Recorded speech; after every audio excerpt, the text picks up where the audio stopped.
Hello friends, आज हम एक इंटरेस्टिंग कंसेप्ट करेंगे।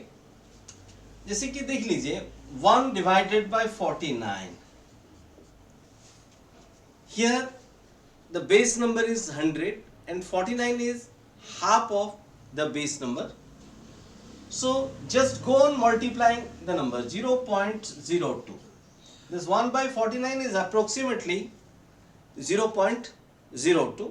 Go on multiplying 0.02 by 2. You are getting 0.0408163264. Then multiplying this, you are getting 128.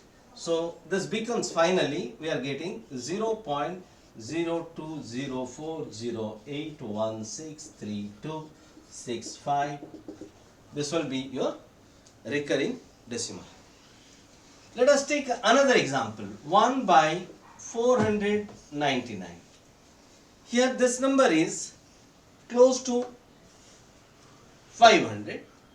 We will consider the base number as 1000. So it becomes 0.002. Multiplying this 0.002 by 2, we are getting 0.000008016032064 like this. This will be a recurring decimal. Thank you.